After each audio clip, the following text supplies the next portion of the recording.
Hi everyone, and welcome once again to another outdoors edition of Southside Dodge Rebels this week. Our third outdoors episode this month, and boy, you can't really complain with this weather we've been having in Red Deer. It's a little breezy on a day like today, but the ODR lovers are out here playing a great game, and we're having a lot of fun being outside. Coming up on today's episode, we've got game highlights, we've got an interview with Cam Moon, always a fun time there. We check in with the Rebels Game Night promo crew, and we have a player profile featuring Turner Elson. Let's kick off today's episode by going back and visiting the West Coast road trip, the Rebels taking on the Prince George Cougars. Red Deer native Mac Engel looking for his second win of the year against his hometown team and does his best starfish impression to foil Cody Teal. Cougars open the scoring in the second when Dallas Earhart's shot is tipped past Bartosak by Yari Eriksson. That's his eighth, giving PG a 1-0 lead. The Rebels do respond, though, as Joel Hamilton tips home Cale Detzel's pass for his eighth of the year, 1-1. Matthew Dumba starts things off on the power play. Puck finds its way over to a wide-open Tyson Ness. He finds the yawning cage for his 12th and a 2-1 Rebels lead. But less than a minute later, a goal Bartosak would love to have back. Zach Pachiro sneaks one home for his 9th, tying it at 2. Pachiro then gives the Cougars their first lead of the game with another weird one. This time he beats Bartosak top shelf with the knuckle puck. Cougars claw ahead 3-2. Pachiro was hot in this one. Comes looking for the hat trick goal, but Bartosak and Devin Fafford both dive out to force it wide. Caleb Belter breaks in from the right side with a great look at a goal, but Patrick bars the door with a tremendous pad save, then foils Pachiro with a spectacular glove stop. Incredible.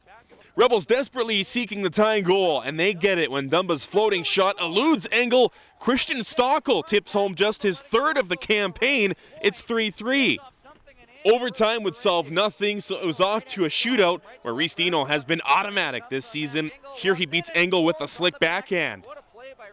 After a save by Bartosak, a Dominic Volek shot next for the Rebels. He too goes with the backhander to beat Engel for the eventual game winner.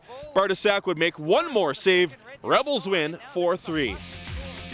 Game data brought to you by 247reddeer.ca. It wasn't the prettiest win, but the Rebels got the 2 points they needed to stay ahead of Saskatoon for the time being.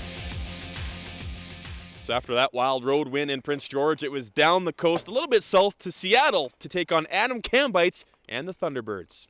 Rebels strike first when Dumba sets up Dominic Volek. His shot is blocked, but Reese Dino finds the puck, finds the back of the net for his 18th and a 1-0 lead.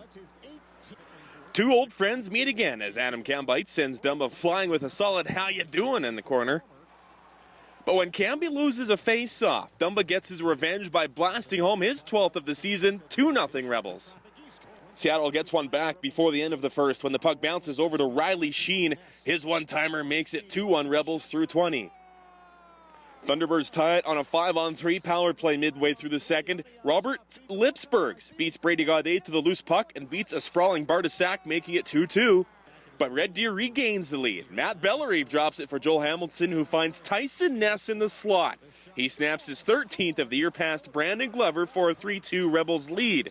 Here's a goal you'll see again and again throughout this season. Reese Dino with an absolute gem for his second of the game, and the Rebels' second 2-goal lead of the game. It's 4-2. The Rebels get a bit of good puck luck on their next goal. Gaudet's dump in bounces off the glass right to a wide open Brooks Maxwell. He shoves it home for his 6th of the season, 5-2 Rebels lead. Seattle gets one back when Andrew Johnson gets a stick on Shea Theodore's point shot for another power play marker. Rebels lead cut to 5-3. But that's as close as it would get as Dino finds the puck and skates in for the empty net goal. His second hat trick of the season. This time he skates away from the puck rather than picking it up himself. The Rebels win in Seattle 6-3. Just another ho-hum 47 save performance by Patrick Bartosak as Seattle had plenty of power plays but couldn't keep up with the Rebels offensively. Our final game on this week's episode took place last Saturday night, the Rebels visiting the Kamloops Blazers. Hayden Fleury is pressured and turns the puck over to Landon Cross. Bartosak stops his shot but fumbles the rebound. Chase Soto jams it home for a 1-0 Blazers lead. CHL Player of the Week Colin Smith slides a pass out to Cale Kessie, but a 5-alarm save by Bartosak keeps it a 1-goal game. Rebels draw even when the top line cycles it down low. Reese Dino comes out front, slides one through Cheval Dave for his 21st of the season. It's 1-1. In the second period, some fantastic passing by the Blazers leads to J.C. LaPond being wide open for his 29th of the season. The World Junior forward makes it 2-1 Kamloops. Rebels are shorthanded when Turner Elson finds Wyatt Johnson in the slot. His first shot is blocked, but he gets it again and gets his 9th of the year, 2-2. Kamloops again takes a 1-goal lead, and again it's LaPond doing the damage with his second on the night, 3-2 Blazers. Ristino then tries his best to tie the game again for the Rebels, but is foiled by a great save by Cole Shoveldave. Ranford blazes in for Kamloops and pulls up and feeds Merrick Herbish. He fights off a check, whips one past Barsak, giving the home side a 2-goal lead through 2 periods. And that would be huge because Wyatt Johnson would win the draw with the Rebels net empty. Dino then sets up Dominic Volek for a beauty. Dominic's 8th makes it 4-3. But in the dying seconds, Brendan Ranford shoots from his own blue line and finds the open net. Kamloops hangs on for a 5-3 win. An eventful night all around for Wyatt Johnson. Gets 2 points offensively, but still finishes with a -2 rating. Turner Elson still leads the Rebels in both points and plus-minus. Ristino's numbers in just 34 games are simply superb. Here are the Eastern Conference standings. The Rebels are in a neck-and-neck battle with Saskatoon for 4th place in the conference. The Blades have pulled ahead by a single point. They also have 2 games in hand. The Rebels return to the NMAX Centrium this week for a Wednesday night date with the Cougars, followed by a Friday nighter versus Victoria. Post-game fireworks that night. Well, you saw the highlights. Now here's what some of the players had to say about the 3-game road trip. Going into Prince George, that was kind of a crazy game for us. Didn't play our best hockey in the first 2 periods, but found a way in the third and then in overtime in the shootout. Seattle, we not the best defensive game, but when you score 6 goals, you should win, and that just worked out for us. And Kamloops was kind of, it was weird. We played our best game in Kamloops, so we played a really solid game, just let off for 7 or 8 minutes there, and it bit us and ended up losing that one. But as a whole, it was a good road trip for us, 4 out of the 6 points. Patty held us in the last 2 games, and we obviously got the goals that we needed, and that game we just didn't score. We didn't do things that we should be doing every night, and had bad turnovers and didn't get back to pucks and all those things. So it was just a rough game. Well, it's really becoming tough as a broadcaster to try and find new ways to describe the stellar play of Ristino. And really, how can you? He does it night after night. The guy keeps putting up points, hat tricks here, hat tricks there. The guy's having a hell of a season. I'm just getting a lot of chances right now. It seems like whatever shot I take, something good's happening from it. A lot of bounces in front of the net. A lot of goals seem to be going in for me. Like in Kamloops, I kind of muffed the shot and it somehow slid into the 5-hole. So I don't know what's working out. Yeah, he's lucky he gets ice time, but no, he's a good player. He works hard every night, and he's just a good guy to be around. And he sees the ice so well, and it's just unbelievable how he plays. And he was probably the best pick I've ever seen from Junior A, and it's just unbelievable what he's done here. Tell him to bugger off yet, going after that scoring title? Yeah, I got to keep on pace with him. I'm trying to. It's a tough thing to do, though. I got to keep getting the assists. He can have the goals. Yeah. I noticed he didn't pick up the puck after his empty netter this time. Yeah, I didn't even know it was his 3rd goal. I wouldn't have given it to him. It was his 3rd goal, but I didn't know. And I was like, "Is that your 3rd goal?" He's like, "Yeah." I was like, "Okay, I'll get your puck this time for you." Coming up after the break, a chat with the one and only Cam Moon, behind the scenes with the Rebels game night crew, and another installment of Train Like a Rebel.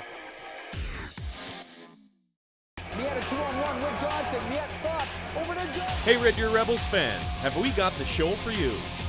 Southside Dodge Rebels This Week is your #1 source for everything Rebels. Highlights, interviews, stats, and exclusive behind-the-scenes features brought to you each and every week by those who have their eye on the Rebels all season long. Southside Dodge Rebels This Week, weeknights on Shaw TV. Hey, look who it is. It's Cam Moon here joining us once again on Southside Dodge Rebels this week. Most of all, hey, thanks for doing this. I know it's a busy weekend for you. Long bus ride, baseball, never a dull moment. No, it never ends. But we're here talking hockey, and there's nothing wrong with that. Well, it's got to be fun if you keep on doing it, right? So let's talk about this 3-game road trip. There was the one off in Lethbridge before last week's show, but now the 3 games out west. There were some wins in Prince George and Seattle, followed by a hard-fought loss in Kamloops. How'd you see the road swing? Well, I thought maybe the best game they played was the loss against Kamloops. It was 5-3. They scored an empty net goal with 2 seconds left. Kamloops did. But the Rebels battled in that game, and they stuck with the Kamloops Blazers, who are playing really, really well right now. I mean, after that win, had won 7 of 8 and are a top-level club. Red Deer, I thought, in the first game against Prince George, didn't play well. The goaltending of Patrick Bartizak is what saved that one for them, and he was incredible. Just unbelievable game for Bartizak, and they just got a bit of a slow start. Just didn't have a lot of jump in that game. Not that the Cougars had a lot more, but somehow that one just seemed to be a tough game for both teams. And then 2 nights later in Seattle, the team played better and made good on some chances. Reese Dino scores 3 goals. He gets an empty net goal there. The Rebels win 6-3 in Seattle. But so creative. Reese's second goal there, just an amazing individual effort very late in the period, which I really thought helped swing the game, and it opened up a 4-2 lead after 40 minutes of play. That was a big turning point. Now, it was a lot of travel in a short amount of time, going the Wednesday in Prince George, Friday in Seattle, and Saturday in Kamloops. But I thought the team played really well, and they used the whole bench. Everybody was getting in, and everybody was making contributions. So overall, to come out with 4 out of 6 points, I think you got to be happy with that. And having them with a real good effort in the game that they didn't win, I think you have to be happy with that too. Just going back to that Prince George game, Wooner, were you surprised a little bit to see the boys not be as sharp as perhaps they could have been, considering what the Cougars did to them here in January? Yeah, I really thought they would come out flying in that game, and they just didn't. But neither did Prince George. It was just one of those nights where neither team was overly sharp, and as a result, the hockey wasn't as good as it could have been. But Red Deer didn't go away, and they had to score in the third to tie it up, and then they go to a shootout. And well, you look at what Patrick Bartizak's done this year in shootouts. He's 20 of 22. Like, that's unbelievable. He's won 6 times in the shootout this year. That has had a significant impact in the Eastern Conference standings with what he's been able to do. So yeah, I was a little surprised they came out a bit slow, but they did find a way to get it done, which is good. And they've got to face them again one more time this year. There shouldn't be any surprises now that they've played each other twice. Just in a couple of days, as a matter of fact. Now, the Seattle game, perhaps a little bit different in that that's a team that the Rebels haven't seen for a long time, outside of Adam Kambites, of course, and we saw him lay a couple of hits during the game and in the highlight reel. But I guess just kind of a weird matchup in a sense. I mean, they did enough to pull out the victory thanks to those 3 goals from Reese. Yeah, they did. It was, that was a great game to watch. Neither team was playing defense. It was just wide open, and that sure is fun. I'm sure it drives the coaches absolutely crazy because it was just back and forth, and both goaltenders were really busy. Brandon Glover played in net for Seattle that night, and of course Patrick for Red Deer. Just one of those games where it was no different than getting a bunch of buddies together and playing at an outdoor rink, maybe somewhere in Red Deer. It was like these guys right here. Yeah, kind of like these guys right here. It was about the same level of defensive responsibility, but it sure was exciting. Seattle has a very big team, but I wouldn't say that they're overly fast. And Red Deer used their speed and were able to create opportunities off of that speed. And that was really fun. It was a fun game to be a part of. There was only 3,000 and change at the game, which isn't great in a building that seats maybe about just under 6,000, but they sure make a lot of noise, and which is typical of American crowds in the WHL. You find that the American crowds are a lot more boisterous than ones in Canada, but it made for a fun, exciting evening. The team traveled to Chilliwack after the game, which is about 3 hours, and then just went in for the game on Kamloops. So it was about 3 hours from Chilliwack to Kamloops. So they broke up the travel, which helped because you look at a map and you see Prince George to Seattle to Kamloops, 3 games in 4 days. It's not like any of those are close to each other. So they did find a way to make it work. That's a lot of downtime on the iron lung, no matter how you break it up. So obviously some positives coming out of the road trip. 4 out of 6 points, which is nice. A good effort in Kamloops despite the loss, which is okay too. But now the wins are the most important thing, because you look at the Saskatoon Bladesmooner, they're not slowing down at all. They're ahead of the Rebels in the standings. They've got 2 games in hand. Every point from here on in is a must-have. I think it's important for Red Deer to catch Prince Albert, because Saskatoon, in my estimation, will catch Prince Albert and will finish second in the Eastern Conference. So I wouldn't even worry about those guys too much anymore, because the way they're going, they're going to finish second in the conference. I think the Rebels really need to focus in on the Prince Albert Raiders, and if they want home ice in the first round, which the Rebels do, they'll need to catch the Raiders. They play them one more time in Red Deer, so at least they do have something that's in their own hands as far as controlling things. Other than that, you don't. But yeah, it's close. Lethbridge had a road trip out east, and they didn't pick up a lot of points. They had a bit of a tough swing, which helped Red Deer. Swift Currents picked up a few losses here in 2, so they haven't really closed the gap on the Rebels a lot. But yeah, Saskatoon's now ahead of them. I think they'll probably stay ahead because they will get that number 2 spot. But they're playing well, and that shouldn't be a surprise. No. They have an older team. They've brought in guys. Now they're starting to come together. Yeah, these guys, they're the Memorial Cup hosts. They've had a ton of pressure on their shoulders all year, but now they're going in the right direction. They're going to be really tough to stop at this point. Prince Albert, albeit, has a very good team. They've got an outstanding lineup, but I think the Rebels match up well with them. The Rebels are a shootout loss, an overtime loss, and a win against them this year. So all the games are close. I think they're incredibly equal. Sure is a fun time of year, isn't it? It is a beautiful thing. We're meaningful games in February and March leading up to the playoffs. Couldn't ask for anything more. Certainly a nice change from what we saw last year. Yes, it is.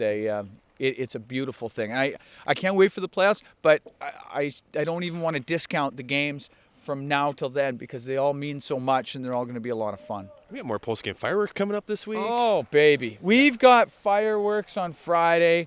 The Victoria Royals are in town. They got a pretty good club.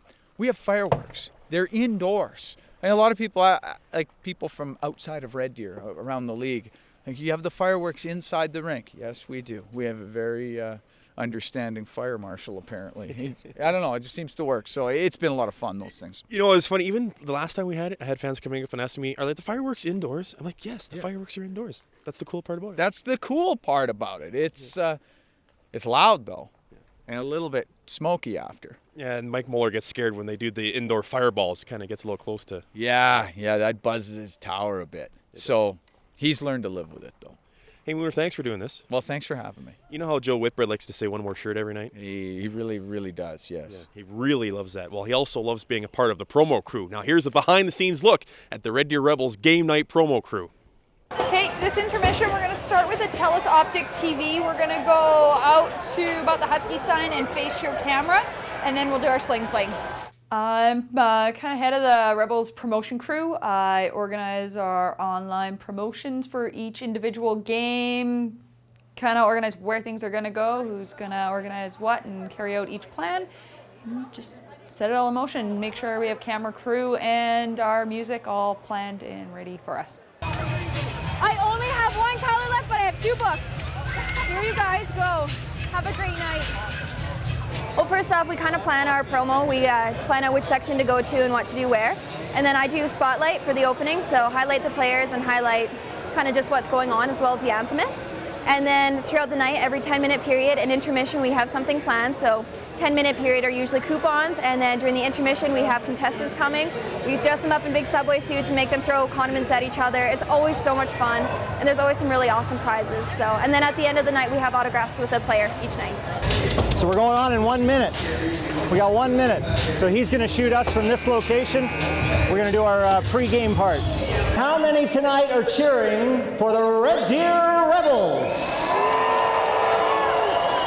That's more like it. It's Friday night in Red Deer. We hope you raise the roof, and we're glad you're in our building, no matter who you're cheering for. Hey guys, Tiger fans, awesome. I'm the guy that goes on the ice or in the stands and executes and promotes local businesses, sponsorships, and of course prize giveaways for fans and sponsors of the Red Deer Rebels. We never know till we're actually in there how many seats are filled, where our groups are. Once in a while I'll have like an entire hockey team that shows up and they are enthused and they're right into it, so you try and get them in and get them on camera a little bit more so we have them involved. You ready? On your mark, get set, go! Here we go. We're underway.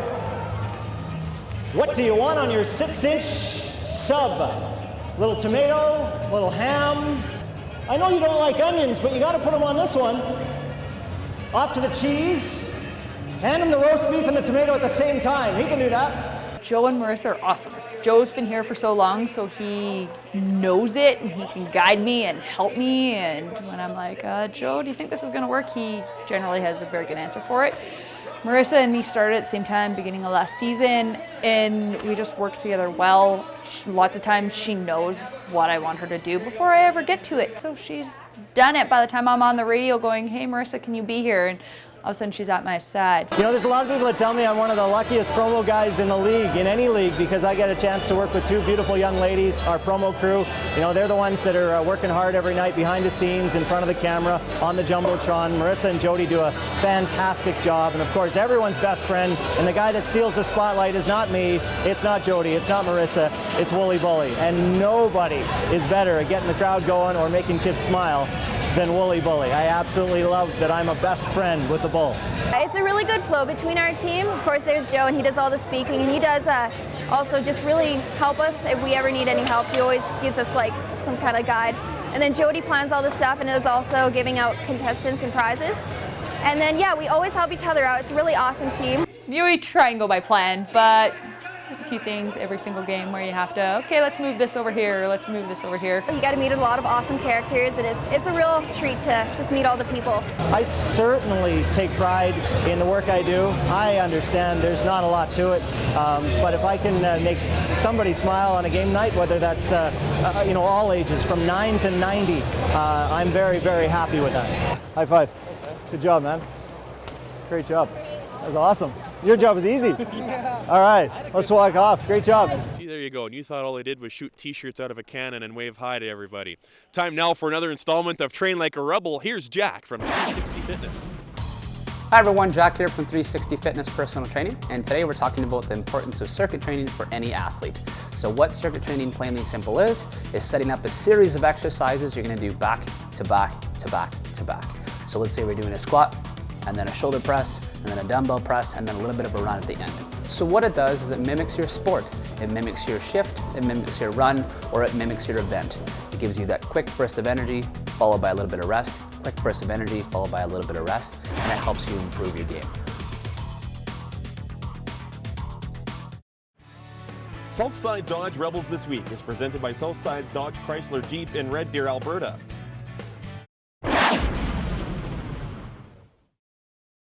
Well, it's what we would deem a successful road trip. The Red Deer Rebels stealing 4 of a possible 6 points out on the road. 2 in Prince George, 2 in Seattle, and then coming up short in Kamloops. But so far, so good for the Red Deer Rebels on the road trip. Now that they've returned home for a couple of games against the Cougars and against the Victoria Royals, it's time for 4 points. A big 4 points for the Rebels as they need them right now, because what we've seen coming up through the standings has now surpassed the Rebels. The Saskatoon Blades have now surpassed the Rebels for that 4th and home ice advantage spot in the Eastern Conference. They've got 2 games in hand, and they've got games coming up against the Swift Current Broncos. Right now is the time that the Rebels need to find some more consistent play, more points, more wins in the column, and it starts with Reese Dino. Reese Dino with 4 goals on that recent road trip for the Red Deer Rebels. Been their best player throughout the course of February so far. They need more from the Turner Elsons. They need more from the rest of the group. We've been saying this all season long, and now it needs to come to fruition at a critical time for the Red Deer Rebels as they get ready to make the run to the postseason. For more from me, check out my blog at rebelrebellion.com.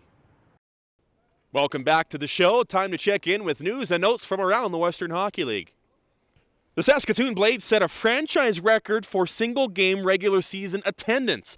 The Blades crowd of 12,588 last Saturday broke the previous record of 12,341 set way back in 1990.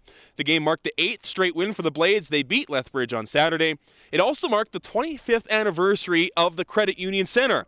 The building opened exactly 25 years to the day earlier. Way back on February 9th, 1988, Saskatoon beat Brandon 4-3 that night.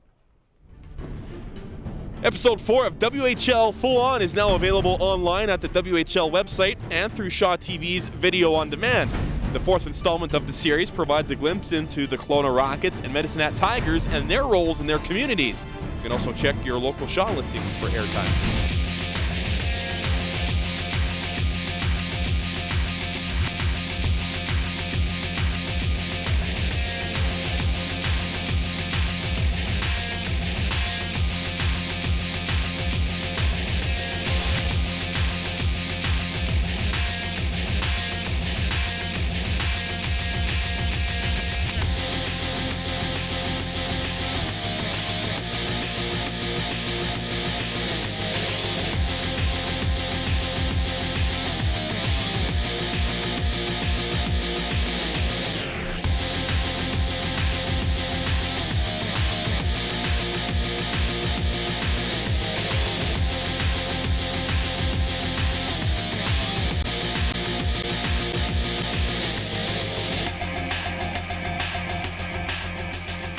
Time now for a player profile here on Southside Dodge Rebels This Week. And this week, we check in with the captain, Turner Elson. Turner Elson, I've been with the Rebels for 4 years, and I'm from St. Albert, Alberta.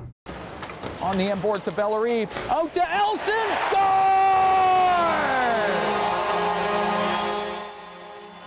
I was originally from BC, New Westminster, so I played my minor hockey there. Then I moved to Bonaccord, which played 5 years minor hockey there. Then I moved to Seattle, played a year of hockey there. Then I moved to St. Albert, so I've been all over the place, played minor hockey everywhere. So I played my fair share of outdoor hockey. It's just like a feeling that I get every time I touch the ice, or anything that, like, if I score a goal, make a hit, fight. It's just like that feeling in me that makes me feel so good. I've always been a gritty hockey player. I've never put up the most points on the team or anything. I've fought a lot. I've done a lot of things to help the team. I just feel like I'm a role player that likes to lead the team, not by points, but by being physical and playing hard. The nickname I have is Meat, and I got it in training camp from Colin Archer. I guess I was acting like a meatball out there, and supposedly he just one day just called me Meat, and it just stuck through the whole team, and now everybody calls me Meat. Something you don't know about me, I'm probably the best video gamer on the team. I can beat anybody on the team at any kind of game. Well, Rebels fans, you are off to a great start for the Hockey It's in Our Blood challenge against the Lethbridge Hurricanes. After the first week, Rebels fans had donated 37 units of blood compared to just 16 by Lethbridge fans. Now you have all of February to make your way down and donate by visiting blood.ca or call 1-888 to donate. Any Rebels fans who register and take part in the challenge in February can enter to win a team autographed third jersey. Well, that does it for this week's show. Thanks again for joining us. Don't forget to hit us up on Twitter at Rebels This Week and online, rebelsthisweek.com. We'll see you next time. Center, Hibley shot! Glove hand grab, Polivka. He snared the glove out from Hibley as he tried to go top shelf. Down, penalty is over. Keeper out of the penalty box. Hickman onside. Swenson comes to the net. Goes with backhand. Plays the back shot. Goal! What a pass by Seth Swenson. He's going to lose it to Elson. Elson will get in front.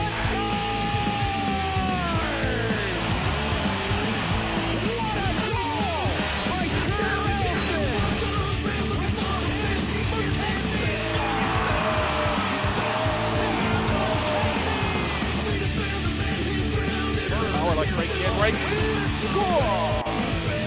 Picked up by Zach Jenner. Back in, the trainer walks in.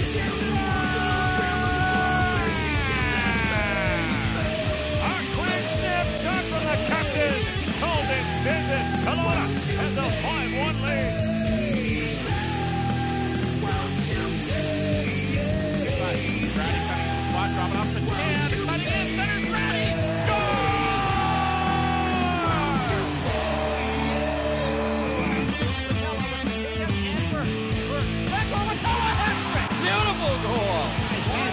Dowger moving in again, right at the tail end of backhand shoulder, letting it makes the grand web stay there. Oh, that was the save of this hockey game. Speedy one, a New Jersey double draft picking over the line from Bryson Martin, backdoor home.